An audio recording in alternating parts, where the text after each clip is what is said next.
Hello guys, welcome back to आपके channel पे जो खोलता है ज्ञान का ताला, क्योंकि आप देख रहे हैं विज्ञान पाठशाला। तो हमने एक लेक्चर कंप्लीट कर लिया है अपने थर्ड चैप्टर पे, that is for motion in a straight line. तो आज के चैप्टर में जो हमने प्रीवियस लेक्चर में कुछ कंसेप्ट गेन किए थे, वेलोसिटी से, इंस्टैंटेनियस वेलोसिटी, एसिलरेशन और इसके डिफरेंशियल फार्मूले से, तो उससे बेस्ड कुछ हम आज न्यूमेरिकल करने की कोशिश करेंगे। तो एक न्यूमेरिकल आप कोशिश करिए सॉल्व करने की, जो हमने बोर्ड पे लिख रखा है। चलिए स्टार्ट करते हैं। क्वेश्चन कह रहा है कि the motion of a particle is described by equation, यानी कि कोई एक पार्टिकल है जो कि मोशन कर रहा है और इस मोशन के पाथ को डिस्क्राइब करता है ये इक्वेशन। ठीक है, so x is equals to a plus B T square एक इक्वेशन है जो इसके मोशन को डिस्क्राइब कर रहा है। Means x is what, it is either displacement और डिस्टेंस का एक इक्वेशन है। ठीक है, वेयर a की वैल्यू दी हुई है 15 सेंटीमीटर और b की वैल्यू दी हुई है 3 centimetre. It's instantaneous velocity at 3 second will be, 3 second पे इसका इंस्टेंटेनियस वेलोसिटी क्या होगा। चार ऑप्शंस आपके पास सामने है। ठीक है, तो कभी भी आपको पोजीशन दिया है, पोजीशन से आपको वेलोसिटी निकालना है, तो आपके पास फॉर्मूला है कि पोजीशन का अगर मैं डिफरेंशिएशन कर दूं तो मुझे क्या मिल जाता है, वेलोसिटी। और ये वेलोसिटी का जब आपको इक्वेशन मिल जाएगा तो 3 सेकेंड टाइम के जगह पे पुट कर दीजिएगा, आंसर आपके हाथ में। ठीक है, तो आइए इसे सॉल्व करते हैं। तो इसे डिफरेंशिएट करेंगे, यानी x को डिफरेंशिएट करेंगे with respect to time, dx by dt, यानी कि डिफरेंशिएशन हम इस साइड का करेंगे, d by D T of a plus B T square.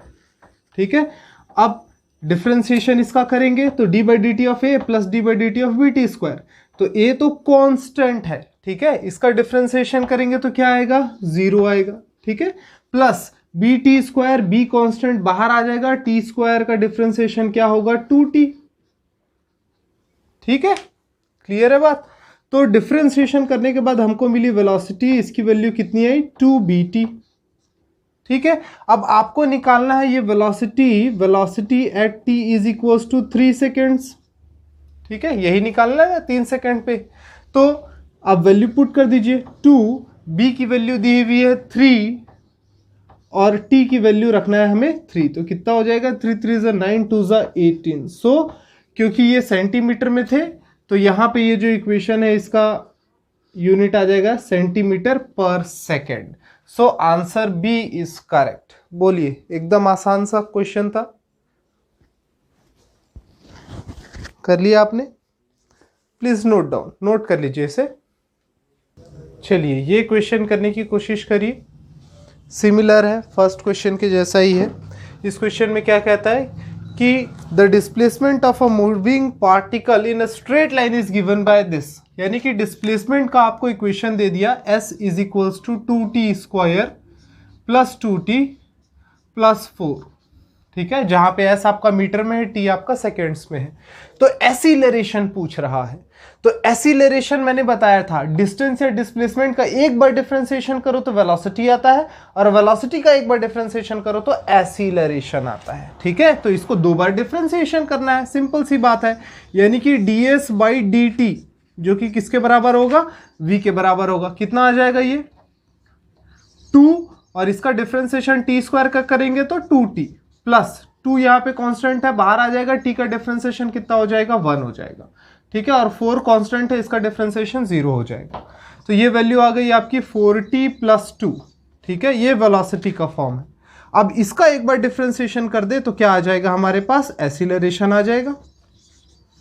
तो इसका डिफरेंशिएशन करिए तो क्या आएगा, सिर्फ 4t का 1 हो जाएगा और 2 का आपका 0 हो जाएगा, यानी कि वैल्यू आपकी आई कितनी, 4, और यूनिट क्या होता है एसिलरेशन का, मीटर पर सेकेंड स्क्वायर, यानी कि आंसर बी इज करेक्ट।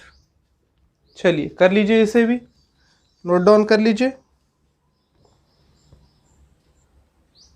चलिए ये नया क्वेश्चन है, इसे करिए। ये काफ़ी बार, बहुत पहले ये काफ़ी फेमस क्वेश्चन हुआ करता था 2000s के टाइम पे, 3-4 बार ये पीएमटी के एग्जामिनेशन में भी क्वेश्चन आया, कर्नाटका कॉमन एंट्रेंस एग्जाम में भी ये क्वेश्चन आया हुआ है। तो देखिए क्या कह रहा है ये क्वेश्चन, ये क्वेश्चन कह रहा है कि the position of a particle, the position x of a particle varies with time, और ये पोजीशन का इक्वेशन दे दिया। इस इक्वेशन के अलोंग क्या हो रहा है, आपका पार्टिकल जो है वेरी कर रहा है टाइम के साथ, और पूछ रहा है कि एसिलरेशन कितने टाइम पे जीरो हो जाएगा। अब आपको बोल दिया है कि किसी एक पर्टिकुलर टाइम पे एसिलरेशन जीरो हो जा रहा है, वो टाइम बताना है आपको। ठीक है, तो पार्टिकल के पोजीशन से एसिलरेशन की बात जब भी होती है तो 2 बार डिफरेंशिएशन कर दीजिए सीधा सीधा। ठीक है, तो ये क्या हो जाएगा, एक बार डिफरेंशिएशन करेंगे dx/dt, जिसकी वैल्यू क्या होती है, v होती है। तो ये क्या हो जाएगा, t के रेस्पेक्ट में 280 माइनस ये क्या हो जाएगा 3bt²। ठीक है, इसका एक बार और डिफरेंशिएशन कर दीजिए, तो ये हो जाएगा dv/dt, जो कि होता है एसिलरेशन, कितना हो जाएगा 2a। ठीक है, माइनस ये क्या हो जाएगा 6bt। ठीक है, अब क्या बोला गया है कि वो टाइम बताइए जब आपका एसिलरेशन जीरो हो जाता है, यानी कि एसिलरेशन का जो इक्वेशन है 2a माइनस 6bt, ये जीरो हो जाता है उस टाइम इंटरवल पे आप निकालिए, सॉरी एसिलरेशन जीरो हो जाता है वो टाइम इंटरवल निकालिए, तो a की जगह जीरो रख देना है। तो आपका इक्वेशन क्या आ गया, इक्वेशन आ गया 2a minus 6bt is equal to 0। इस टर्म को इधर भेज देंगे तो 2a बराबर 6bt, या फिर इसे हम लिख सकते हैं a बराबर 3bt, या फिर हम t बराबर लिख सकते हैं a/3b, यानी कि आपका ऑप्शन सी करेक्ट है। बताइए, एकदम सही, आ रही बात समझ में? चलिए बहुत बढ़िया, नोट डाउन कर लीजिए, नोट डाउन कर लीजिए, चेंज कर रहा हूँ मैं। चलिए एक नया क्वेश्चन आपके सामने है JEE 2002 का। तो देखिए यहाँ पे एक नया कंसेप्ट आपको मैं बताऊंगा, वो कंसेप्ट जो है आगे जा कर के हम हालांकि उसके बारे में पढ़ेंगे, बट अभी के लिए आप जो है वो फॉर्मूला बस याद रखिएगा। ठीक है, क्या है कंसेप्ट मैं आपको बताता हूँ। देखिए, अगर वेक्टर, सिर्फ वेक्टर की बात कर रहा हूँ, अगर वेक्टर की बात करें, suppose this is one vector A vector, ठीक है, ये दूसरा वेक्टर है बी वेक्टर। ठीक है, तो अगर ए वेक्टर और बी वेक्टर का रिजल्टेंट निकालना हो, सो दिस विल बी, ये आपका हो जाएगा resultant of this two vectors, जिसे मैं आर वेक्टर कहूंगा। ठीक है, अब आर वेक्टर का मैग्नीट्यूड अगर आपको निकालना होता है तो उसके लिए फॉर्मूला होता है a² plus b² minus 2ab cos theta, where theta is what, angle between these two vectors. ठीक है, ये आपका जो लॉ है ये आगे जाकर के आप देखेंगे। ठीक है, triangle law of vector addition और parallelogram law of vector addition, वहां पे मैं आपको इसके बारे में पूरी कहानी समझाऊंगा। ठीक है, तो वेक्टर का जो रिजल्टेंट होता है इस फॉर्मूले से निकलता है, ये चीज आप ध्यान में रखिए। चलिए अब वापस से इस क्वेश्चन पे आते हैं। क्या कह रहा है क्वेश्चन, कह रहा है कि a particle is moving eastward. अब ईस्ट वेस्ट नॉर्थ साउथ की बात आती है तो ऐसा कुछ बना लीजिए आप, ताकि आपको भी पता चलता रहे, ये है ईस्ट, ये है वेस्ट, ये है नॉर्थ, ये है साउथ। ठीक है, कोई एक पार्टिकल था जो कि ईस्ट जा रहा है, चलो ये इधर भेज देते हैं। ठीक है, चलो दूसरे कलर से करते हैं ताकि थोड़ा सा समझ में आए। चलो ये रहा पार्टिकल, ये चला गया ईस्ट। ठीक है, with velocity of 5 metre per second square. ठीक है, इन 10 सेकेंड्स, अब बोल रहा है कि in 10 seconds the velocity changes to 5 metre per second northward. अब अगले 10 सेकेंड में जो है इसकी वेलोसिटी चेंज हो जाती है नॉर्थ की तरफ। ठीक है, कितना इसका स्पीड हो जाता है, वेलोसिटी हो जाता है 5 रहता है। ठीक है, यहां भी 5 था, यहां भी 5।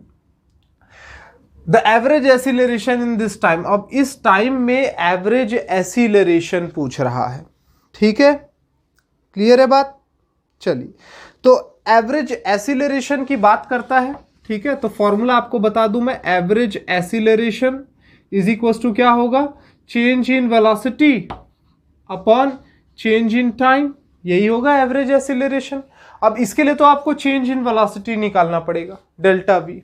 ठीक है, तो देखिए ये एक वेक्टर है, ये एक वेक्टर है, इसका चेंज निकालना है या रिजल्टेंट निकालना है तो ये होगा। ठीक है, अब ये वैल्यू आपको निकालनी है। तो ये वैल्यू कैसे निकालना है? आप बोलोगे सर सीधा सीधा पाइथागोरस लगा दो ना, √5² + 5² इज इक्वल टू, नहीं, ठीक है। पाइथागोरस जो है ये हम अप्लाई नहीं कर सकते वेक्टर्स के लिए, वो स्केलर कंपोनेंट्स के लिए होती है, जहां पे सिर्फ मैग्नीट्यूड की बात होती है। यहां डायरेक्शन भी है, ठीक है। तो हमको इस फॉर्मूले का यूज करना पड़ेगा।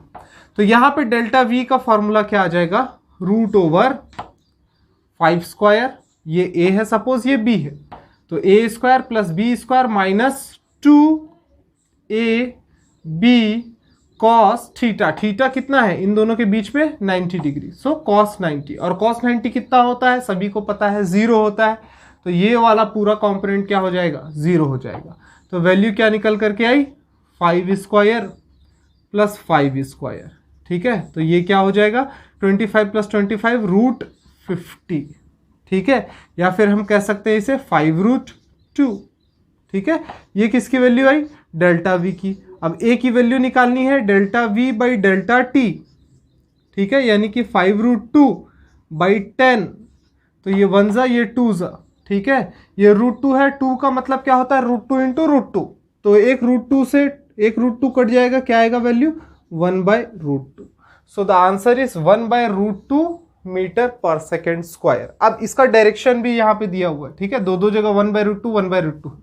तो इसका डायरेक्शन देखिए, ये नॉर्थ है, ये ईस्ट है, इसके बीच में जा रहा है, तो डायरेक्शन क्या होगा? नॉर्थ ईस्ट, इसलिए ये आंसर होगा। नॉर्थ वेस्ट बोल रहा है, मतलब कि इस तरफ जाता है, ठीक है। इधर नहीं जा रहा है, ये इधर जा रहा है, ठीक है। क्लियर है? चलिए नोट डाउन कर लीजिए, इसे भी कर लीजिए। चलिए नोट डाउन कर लिया होगा आपने। आगे बढ़ते हैं। क्वेश्चन सब हमने देख लिया काफ़ी। इसके बाद हम अब कुछ देखते हैं ग्राफ के बारे में, और ग्राफिकल कुछ क्वेश्चंस हम करने की कोशिश करते हैं।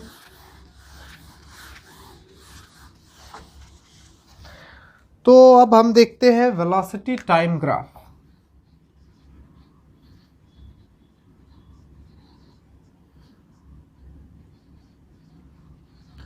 वेलोसिटी टाइम ग्राफ का मतलब है कि जो हमारा ग्राफ बनेगा उसकी एक एक्सिस पे वेलोसिटी होगा, एक एक्सिस पे टाइम होगा, ठीक है। तो अगर आपसे कह दिया जाए कि draw graph for constant velocity और 0 एक्सीलरेशन, ठीक है, यानी कि वेलोसिटी में कोई चेंज नहीं आ रहा है या फिर एक्सीलरेशन 0 है, उसके लिए ग्राफ बनाइए। दोनों एक ही बात है। कैसे? तो हमको पता है एक्सीलरेशन का फॉर्मूला क्या होता है? dv/dt, ठीक है। dv क्या होता है? चेंज इन वेलोसिटी, ठीक है। चेंज इन वेलोसिटी यानी v2 - v1। अगर वेलोसिटी में चेंज ही नहीं होगा, वेलोसिटी कांस्टेंट है, यानी कि v2 और v1 दोनों बराबर है, तो इनका चेंज कितना हो गया? 0। तो एक्सीलरेशन 0, ठीक है। तो कांस्टेंट कांस्टेंट वेलोसिटी यानी वेलोसिटी ऐसा है, कांस्टेंट, कोई चेंज नहीं टाइम के साथ। 0 सेकेंड में देख रहा हूं तो वेलोसिटी इतनी है, 1 सेकेंड में देखा तो भी वेलोसिटी इतनी ही है, 2 सेकेंड में देखा तो भी वेलोसिटी इतनी है, यानी कि there is no change in velocity with respect to time. So this is a graph for constant velocity और 0 एक्सीलरेशन, ठीक है। चलिए बहुत बढ़िया, और एक ग्राफ बनाते हैं।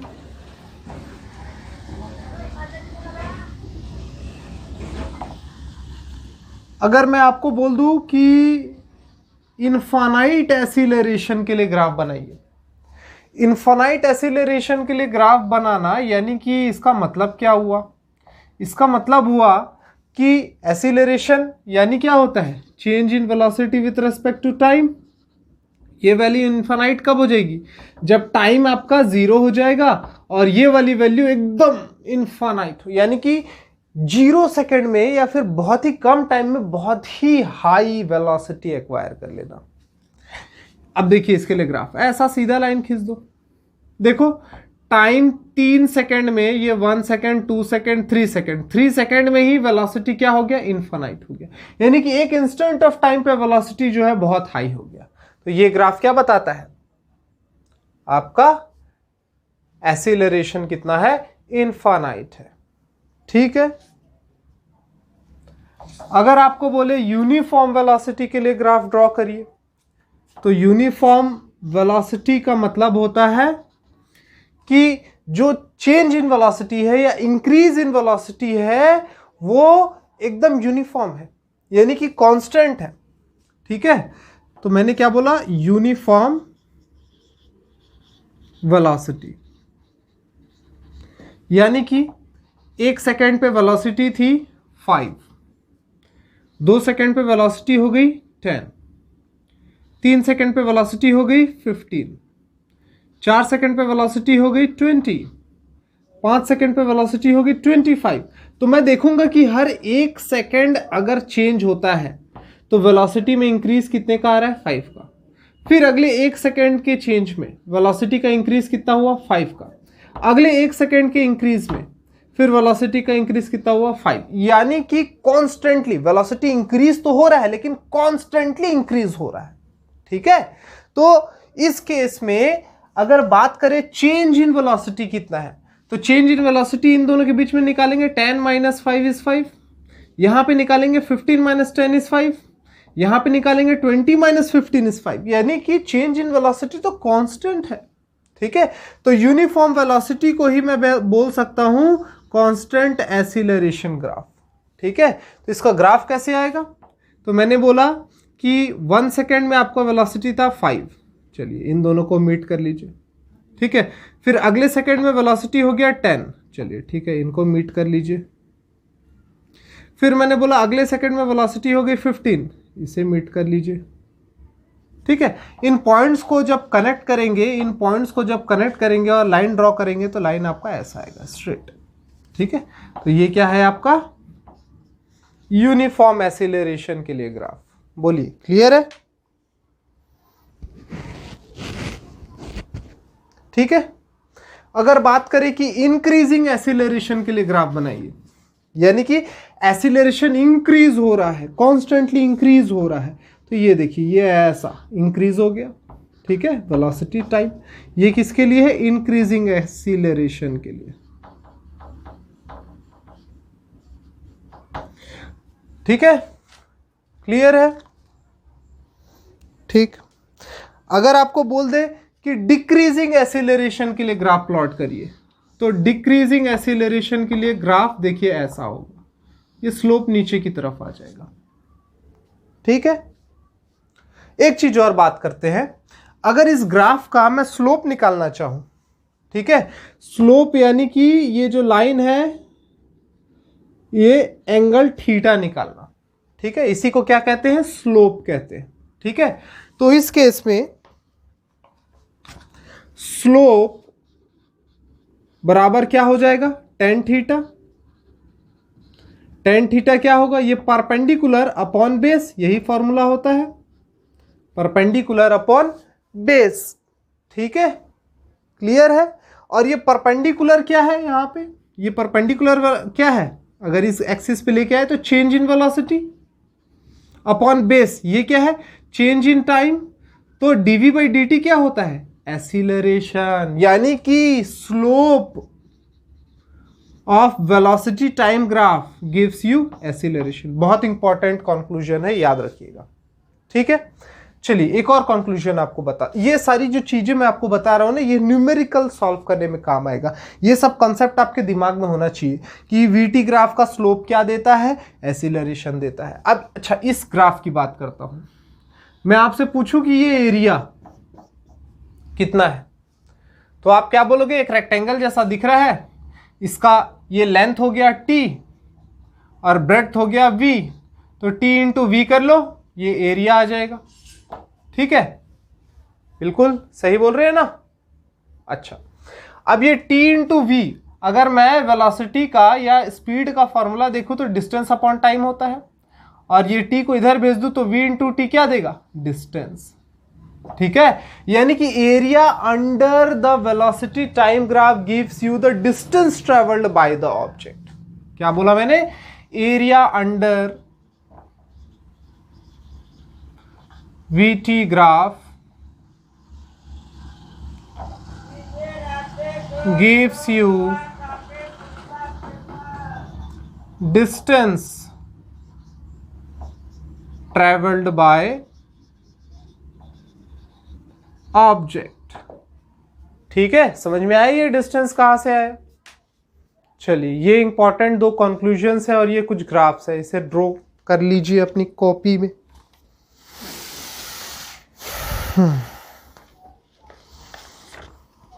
हो गया। चलिए अभी इस क्वेश्चन को सॉल्व करिए। क्या कह रहा है ये, a train moves from one station to another in 2 hour. 2 घंटे में जो है एक स्टेशन से दूसरे स्टेशन पे ट्रेन जाता है। ठीक है, उसके बाद कह रहा है कि इसकी जो स्पीड है ग्राफिकल फॉर्म में रिप्रेजेंट की हुई है और पूछ रहा है कि इस ग्राफ को देखते हुए बताइए कि उसकी एसिलरेशन, किसकी, ट्रेन की एसिलरेशन इस पूरे जर्नी पे कहाँ पे मैक्सिमम रहा है। ठीक है, तो एसिलरेशन कहाँ रहा है और कितना रहा है। ठीक है, सिंपली कितना रहा है, 140, 160, 100, 120।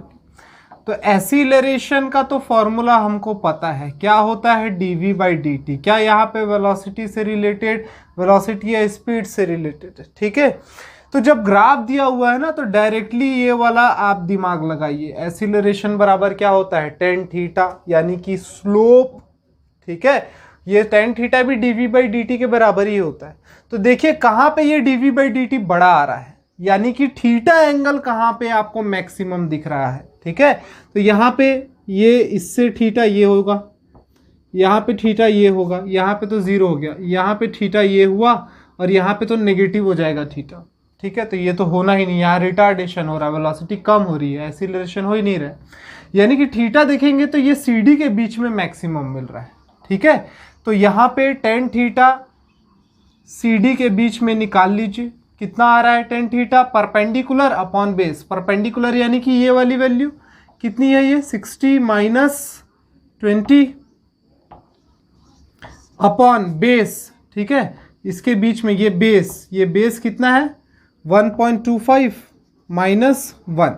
ठीक है, ये आर में है, ये किलोमीटर में, तो ये हो गया किलोमीटर में 40 और नीचे आ गया 0.25।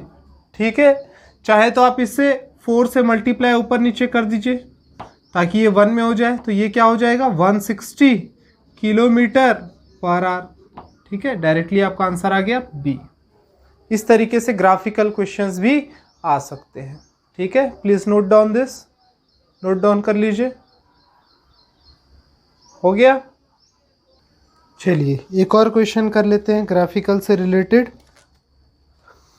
इस क्वेश्चन में कह रहा है कि निकालिए रेशियो, ये कोई अगर बॉडी है जो कुछ डिस्टेंस कवर कर रही है कुछ वेलोसिटी से, तो रेशियो निकालिए distance covered in last 2 second to the total distance covered in all the 7 seconds. ठीक है, तो इसमें आपको निकालना क्या है, रेशियो ऑफ डिस्टेंस। ठीक है, तो यहाँ पे देखिए रेशियो ऑफ डिस्टेंस निकालना है। डिस्टेंस के लिए हमको पता है, मैंने आपको कॉन्सेप्ट बताया था कि area under the curve gives you the distance travelled by that particular body. तो लास्ट 2 सेकेंड की बात करें तो यहाँ पे ये जितना एरिया होगा ये डिस्टेंस के बराबर होगा। ठीक है, सो सिंपली मैं कह सकता हूं distance covered in last 2 second. ठीक है, इसे मैं D1 नाम दे देता हूं। कितना हो जाएगा, हाफ बेस कितना है 2, 7 - 5 2 इंटू हाइट, ये हाइट कितना है 10 है। ठीक है, तो कितना आ रहा है 10 आ रहा है। ठीक है, और टोटल 7 सेकेंड में। ठीक है, डिस्टेंस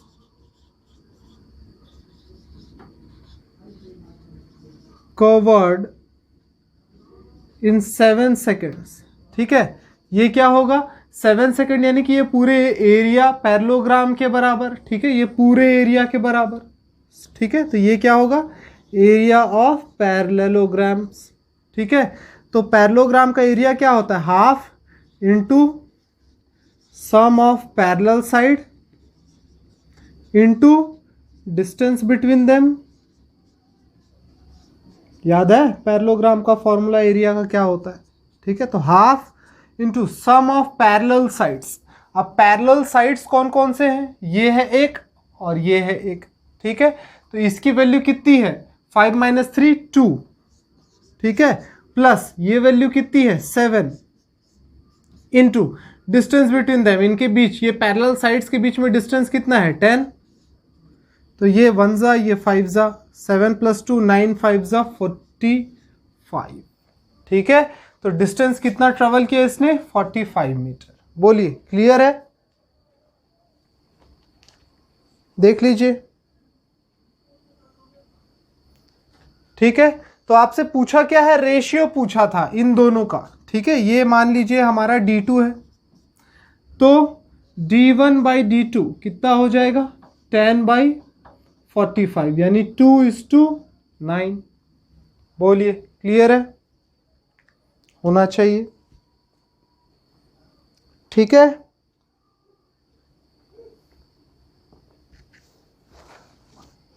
क्या हो गया, कहीं कोई गलती?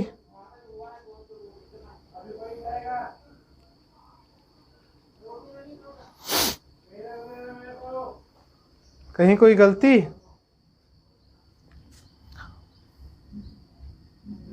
यस, ये 2 है, ये टोटल कहाँ है 1 से स्टार्ट हुआ है ना, 0 से स्टार्ट नहीं है। तो ये आपका 5 - 3 2 आया, ये 7 - 1 6 आएगा। यहाँ पे एक गलती होगी, सॉरी, ये 6 होगा, 6 + 2 8, 8 5 जा 40 आएगा, ये 40 आएगा, तो 10/40 यानी ये कितना हो जाएगा 1:4 हो जाएगा। ओके, ये सुधार लीजिएगा, ये गलती हो गई थी। तो चलिए आज हमने काफ़ी कुछ क्वेश्चंस वगैरह देखे, ठीक है। तो अभी ये चैप्टर का एक टॉपिक और मैं आपको कराऊंगा जो हमारा न्यूटन इक्वेशन ऑफ मोशंस थे, ठीक है। v = u + at, s = ut + ½ at square, v square = u square + 2s, और इसी को हॉरिजॉन्टल की जगह वर्टिकल में कर देते थे, तो हाइट जो डिस्टेंस था उसको हाइट ले लेते थे, और जो एसिलरेशन है उसे एसिलरेशन ड्यू टू ग्रेविटी के टर्म में हम सॉल्व करते थे।